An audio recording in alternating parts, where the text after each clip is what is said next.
الحمدللہ رب العالمین والصلاة والسلام علی من کان نبیا و آدم بین الماء والطین وعلی آلہ و اصحابہ اجمعین اما بعد فاعوذ باللہ من الشیطان الرجیم بسم اللہ الرحمن الرحیم شہر رمضان الذی انزل فیہ القرآن صدق اللہ العظیم۔ حاضرین محترم، آج ہم آپ کے سامنے ایک مبارک اور مقدس مہینے کو کس طرح گزاریں اس کے متعلق بیان کریں گے۔ اور آپ جانتے ہیں کہ وہ مبارک اور مقدس مہینہ رمضان المبارک کا بابرکت مہینہ ہے۔ اللہ رب العالمین جل جلالہ عما نوالہ ارشاد فرماتے ہیں شہر رمضان الذی انزل فیہ القرآن، رمضان کا مہینہ جس میں قرآن نازل کیا گیا۔ یہ وہ مبارک مہینہ ہے جس کا ہر لمحہ رحمت برکت اپنے اندر سمائے ہوئے ہیں۔ اس کی راتیں اور اس کے دن دونوں اللہ تبارک و تعالیٰ کی رحمت سے معمور ہیں، اور خصوصاً آخری عشرہ جس میں شب قدر ہے، اور جس کے متعلق یہ حکم ہوا کہ 21ویں سے لے کر 29ویں تک ان طاق راتوں میں شب قدر کو تلاش کرو۔ ہم یہ جانتے ہیں کہ یہ مبارک مہینہ اپنے اندر نہ جانے کتنے فیوز و برکات لے کر ہم پر سایہ فگن ہو رہا ہے، لیکن حقیقت حال یہ ہے کہ ہم استقبال رمضان بھی کرتے ہیں، استقبال رمضان کے نام سے تقاریب منعقد کرتے ہیں، لوگوں کو جمع کرتے ہیں، اس کی فضیلت بیان کرتے ہیں، لیکن جب یہ ماہ مبارک آ جاتا ہے اور ہم سب پر سایہ فگن ہو جاتا ہے، اس وقت ہم اس کی قدر نہیں کرتے۔ کھیل تماشوں میں، لہو و لعب میں، اور جب عید قریب ہو تو شاپنگ میں، دیگر کاموں میں اپنا وقت ضائع کر دیتے ہیں، اور اس کی جو اصل روح ہے، جو اصل اس کے فیوز و برکات ہیں، اس سے محروم ہو جاتے ہیں۔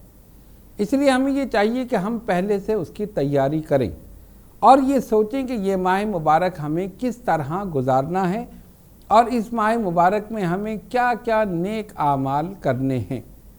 اب دیکھیے، جب یہ ماہ مبارک شروع ہوتا ہے، سب سے پہلے جو کام ہوتا ہے چاند دیکھتے ہی، یعنی جیسے ہی چاند نظر آیا، ہم سب سے پہلے کیا کام کرتے ہیں؟ تراویح۔ سب کے رخ مسجدوں کی طرف ہوتے ہیں اور تمام مساجد آباد ہو جاتی ہیں، قرآن مجید فرقان حمید کی تلاوت ہوتی ہے، اور یہ آواز پورے ملک میں جہاں جہاں بھی مساجد ہیں یہ آواز گونجتی ہے، کثرت کے ساتھ تلاوت قرآن کی جاتی ہے۔ لوگ تراویح میں بھی پڑھتے ہیں، اس کے علاوہ بھی پڑھتے ہیں، حفاظ اس کے علاوہ دن رات صبح و شام دور کرتے ہیں۔ غرض یہ کہ یہ اگر کہا جائے کہ یہ قرآن کا مہینہ، تلاوت قرآن کا مہینہ ہے، تو یہ بات بے جا نہ ہوگی۔ اب آئیے ہم غور کریں کہ اس ماہ مبارک کو ہم کس طرح گزاریں۔ سب سے پہلی چیز یہ کہ تراویح، جب یہ ماہ مبارک شروع ہو تو اس وقت یا اس سے پہلے ہی آپ یہ نیت کر لیں کہ انشاءاللہ تعالی میں پورے رمضان تراویح باجماعت پڑھوں گا۔ اچھا، اس میں کیا مسئلہ ہے کہ بعض لوگ ابتدا میں تو بڑا جوش و خروش ہوتا ہے، اور پہلی تراویح جب ہوتی ہے، یعنی چاند دیکھتے ہی جب کلام پاک کی ابتدا ہوتی ہے، شروع ہوتا ہے، تو آپ دیکھتے ہیں کہ تمام مساجد بھری ہوئی، دل دھرنے کو جگہ نہیں ہے، باہر نماز ہو رہی ہے، مسجد کے باہر تک تراویح ہو رہی ہے، صفیں آ رہی ہیں، جوش خروش ہے۔ کچھ دن گزرے، کمی آنی شروع ہو گئی، اور کہیں تو 3 یا 4 صفیں رہ گئی، لیکن اللہ ماشاءاللہ سارے ایسے نہیں ہیں۔ الحمدللہ کثرت ایسے بھی لوگوں کی ہے اور ایسی مساجد کی جو پورے رمضان ہی آباد رہتے ہیں، اور پورے رمضان اسی طرح لوگ ذوق و شوق سے آتے ہیں۔ اکثر یہ دیکھا گیا ہے درمیان رمضان مساجد آدھی رہ گئیں، اس کے بعد لوگ جانے شروع ہو گئے، اور جب دیکھا کہ ختم قرآن کا موقع آ رہا ہے تو پھر مساجد بھرنا شروع ہو۔ اور اکثر یہ بھی دیکھا گیا کہ رمضان المبارک میں ایسی مساجد تلاش کرتے ہیں کہ جہاں 6 روزہ تراویح ہو، 10 روزہ تراویح ہو، یا اس سے کم کی اگر کہیں ہے تو وہاں ہو. اور لوگوں کا مطمع نظر کیا ہے کہ 6 روزہ تراویح ہم پڑھ کے ہم فارغ البال ہو گئے، ہم بری الذمہ ہو گئے، اب ہمیں پڑھنے کی ضرورت نہیں. اس کے بعد ہم اپنے کاروبار میں لگ جائیں گے، ہم شاپنگ میں لگ جائیں گے. حالانکہ ہونا یہ چاہیے جو بزرگان دین سلف صالحین کا طریقہ ہے کہ یہ نماز تراویح پورے رمضان پابندی کے ساتھ جماعت کے ساتھ پڑھی جائے، پھر صحیح فیض و برکات حاصل ہوں گے. اچھا 6 روزہ پڑھ کے آپ بری الذمہ ہو جائے، نہ پڑھنے والے کو مزہ آئے نہ سننے والے کو مزہ آئے. قرآن کہتے ہیں نا ورتل القرآن ترتیلا، قرآن کو ترتیل کے ساتھ، اچھی آواز کے ساتھ، لحن کے ساتھ پڑھو تاکہ سننے والے کو مزہ آئے، ایک کیفیت طاری ہو، اور جو پڑھے اس پر بھی ایک کیفیت طاری، خشوع خضوع کے ساتھ پڑھے. اب آپ اندازہ کر سکتے ہیں کہ جو لوگ 6 روزہ تراویح پڑھتے ہیں یا اس سے کم یا تھوڑا سا زیادہ 7 8 روزہ 10 روزہ، تو کتنی تیزی کے ساتھ انہیں کلام پاک پڑھنا پڑتا ہے. اگر آپ غور کریں تو یعلمون تعلمون اس کے علاوہ کوئی چیز سمجھ میں نہیں آتی. جبکہ 27 روزہ تراویح ہو، 20 روزہ ہو، اطمینان کے ساتھ 1.5 پارہ آپ روز پڑھیں، 20 دن میں کلام پاک مکمل، سوا پڑھیں 27 دن میں مکمل، یا کوئی 26ویں کو کرتا ہے، کوئی 24ویں کو، تو اس میں اتنا مارجن ہوتا ہے کہ آدمی سکون کے ساتھ وہ قرآن کریم کی تلاوت کر سکتا ہے. وہ سکون کے ساتھ کرے گا، لوگ اطمینان کے ساتھ سنیں گے، اور اس کے بعد دونوں کو فیض و برکات حاصل ہوں گے. اور الحمدللہ ہمارے بہت سے علماء کرام ایسے بھی ہیں جنہوں نے باقاعدہ اس چیز کا اہتمام کیا ہے اپنی مساجد میں بھی، اور بہت سے ہال یا پارک وغیرہ لے کر اس میں باقاعدہ اہتمام کیا ہے کہ ہر 4 تراویح کے بعد جو کچھ اس میں پڑھا گیا ہے اس کی تفسیر، ترجمہ، یہ سب بیان کیا جاتا. وہ کہتے ہیں کہ جو کچھ ابھی آپ نے سنا اس کا ترجمہ یہ ہے، اس کی تفسیر یہ ہے، یعنی مختصر انداز میں بیان کر دی، پھر دوبارہ ہو گیا، پھر بیان کر دی، پھر ہو گیا. اس طرح 12 بجے بعض جگہ تراویح ختم ہو رہی ہے، اور کہیں 11 بجے، کہیں 11:30 بجے، لیکن الحمدللہ لوگ بڑے ذوق و شوق کے ساتھ جا رہے ہیں. خیر، کہنے کا مطلب یہ نہیں ہے کہ آپ ایسی جگہ جائیں جہاں 12 روزہ ہو، جہاں تفسیر ہو، جہاں ترجمہ ہو. کم سے کم آپ ایسی مساجد کا انتخاب کریں کہ جہاں 20 روزہ ہو یا 27 روزہ ہو. اگر 20 روزہ بھی ہے تو بعد میں آپ سورہ تراویح پڑھ لیں اور اس کو ترک نہ کریں. ٹھیک ہے، اس جماعت کا بڑا ثواب ہے. اس کے بعد ہے روزہ، جو دوسرے دن سے شروع ہوتا ہے، یعنی چاند دیکھ کر تراویح اور اس کے بعد روزہ. روزے میں بھی یہی کیفیت ہے. الحمدللہ ویسے تو کثیر تعداد میں ہمارے مسلمان بھائی روزہ رکھتے ہیں، لیکن ایسا بھی دیکھا گیا کہ بہت سے لوگ اسی رمضان میں بیمار ہو جاتے ہیں. کچھ لوگ ہیں جو اسپتال میں داخل ہو جاتے ہیں، اور کچھ تو ایسے ہمارے مشاہدے میں ہیں کہ جو واقعی اس میں بیمار ہوتے ہیں اور رمضان کے بعد صحیح ہو جاتے ہیں. اللہ تعالیٰ ان کی حالت پر رحم کرے. یعنی روزہ نہ رکھنے کی وجہ یا بہانہ جو بھی آپ کہیں وہ لوگ تلاش کرتے ہیں، حالانکہ روزہ فرض ہے. ہر مسلمان عاقل بالغ مرد اور عورت پر کوئی عذر شرعی نہ ہو تو روزہ ضروری، اور اگر ایسا نہیں تو پھر اس کی قضا بھی کرنی. وَإِن كُنتُم مَرِيضًا أَوْ عَلَىٰ سَفَرٍ فَعِدَّةٌ مِّنْ أَيَّامٍ أُخَرَ، اگر تم مریض ہو یا سفر میں ہو تو پھر تم اس کی قضا کرو. لیکن اس کو ترک کرنا جو ہے یہ نہیں ہے. لوگ بہت آرام سے چھوڑ دیتے ہیں. کھانسی ہوئی تو روزہ چھوڑ دیا، نزلہ ہوا تو روزہ چھوڑ دیا، بخار ہوا تو روزہ چھوڑ دیا، معمولی سی چیزوں پر. یعنی ایسی بیماری کہ جس میں اگر آپ نہ بھی چھوڑیں تو کوئی ایسا مذائقہ نہیں ہے. دین آسانی پیدا کرتا ہے. ایسا نہیں کہا کہ آپ بالکل مر رہے ہوں پھر بھی آپ کو روزہ رکھنا ہے، آپریشن ہو گیا تب بھی روزہ رکھنا ہے، فلاں بیماری ہے تب بھی، ایسا نہیں ہے. وَإِن كُنتُم مَرِيضًا أَوْ عَلَىٰ سَفَرٍ فَعِدَّةٌ مِّنْ أَيَّامٍ أُخَرَ، اگر آپ مریض ہیں، بیمار ہیں اور آپ سفر میں ہیں، اور سفر بھی ایسا، اس کی بھی تھوڑی سی میں وضاحت کر دوں. پہلے اونٹوں پر، گھوڑوں پر، خچروں پر سفر ہوتا تھا، کھلی فضا ہے، اگر گرمی کا موسم ہے تو ڈائریکٹ دھوپ پڑ رہی ہے، دھوپ میں آدمی اگر روزہ رکھے اور سفر کرے، اور ایسی کھلی جگہ یعنی گھوڑے پر سواری ہے، اونٹوں پر، خچروں پر، تو آپ اندازہ کر سکتے ہیں کہ اس کی کیا کیفیت ہوگی. پیاس، بھوک، اور اوپر سے شدید گرمی، دھوپ. اس وجہ سے حکم دیا گیا کہ سفر میں اجازت ہے، لیکن اس کی بنسبت آج کے سفر کتنے آرام دہ ہیں. اگر آپ بائی روڈ یہاں سے حیدرآباد جا رہے ہیں تو روزہ چھوڑنے کی ضرورت نہیں ہے، ایک گاڑی میں اے سی ہے، آپ آرام سے پہنچ جائیں. بلکہ آپ اگر ملتان جا رہے ہیں، 12 گھنٹے کا سفر ہے، تب بھی آپ آرام سے پہنچ سکتے ہیں. آرام سے آپ اپنی گاڑی میں بیٹھے ہیں، اے سی کھلا ہے، آپ جا رہے ہیں، اس میں کوئی مشقت نہیں ہے، کوئی جسمانی تکلیف نہیں ہے، لیکن لوگ اس میں بھی روزہ چھوڑ دیتے. لاہور سے کراچی سفر میں کر رہے ہیں اور پلین سے آ رہے ہیں، جہاز سے، پھر بھی روزہ چھوڑ، اس میں کوئی مذائقہ نہیں. خیر بہرحال کوئی عذر شرعی نہ ہو، ایسی بیماری جو بالکل مہلک ہے اور جس میں ناممکن ہے، اس وقت یہ حکم ہے. تو ہمیں چاہیے کہ چھوٹی چھوٹی بیماریاں یا چھوٹے چھوٹے یہ سفر جو ہیں، اس میں روزے کو ترک نہ کریں. حتی الامکان آپ یہ کوشش کریں کہ آپ روزہ رکھیں، اور اگر کبھی ایسا ہو جائے کہ چھوٹ جائے کسی وجہ سے، تو پھر اس کی قضا لازم ہے، ضروری ہے، اس کے احکامات موجود ہیں. بہرحال تو پہلی چیز ہو گئی تراویح، دوسری چیز ہوئی روزہ، اس کے لیے بھی یہی حکم ہے. اچھا، اس کے بعد کیا ہے؟ اپنے وقت کو ضائع نہ کریں. اب روزہ رکھ لیا، کھانا تو ہے نہیں، نہ پینا ہے. کھانے میں بھی لوگ اہتمام کرتے ہیں، کھانے پینے میں ٹائم لگ جاتا ہے، 1 گھنٹہ آدھا گھنٹہ لگ جاتا ہے. اب بالکل فارغ ہیں تو کیا کریں؟ اس ٹائم کو پہلے سے مینیج کر لیں. کھانا پینا تو نہیں ہے نا، اب اس کے علاوہ آپ کو کیا کرنا ہے؟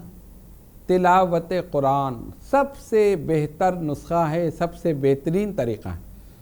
اور اپنے دل میں یہ عہد کر لیں، یہ نیت کر لیں کہ اس ماہ مبارک میں انشاءاللہ تعالی میں ایک کلام پاک ضرور پڑھوں گا. اور اس میں آپ حساب رکھیں 29 دنوں کا، 30 دنوں کا نہیں، 29 کا چاند ہو سکتا ہے. تو پھر ایسا نہ ہو کہ آپ کا ایک پارہ رہ جائے. اگر آپ ایک پارہ روز پڑھیں گے تو پھر 29 کا چاند ہوا تو 30واں پارہ کب پڑھیں گے؟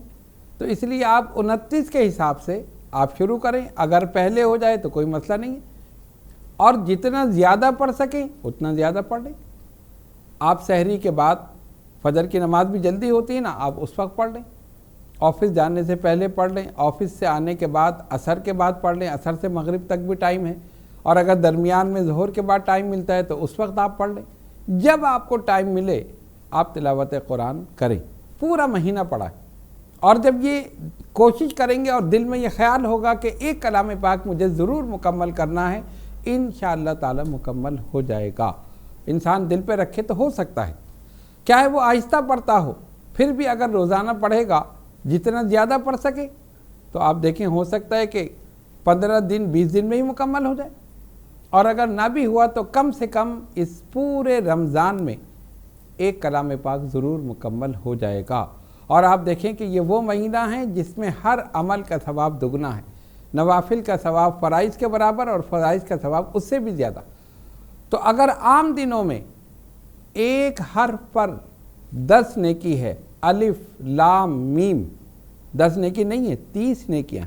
الف ایک حرف ہے، لام ایک حرف ہے، میم ایک حرف. الف لام میم کہا، 30 نیکیاں نامہ اعمال میں لکھی گئی.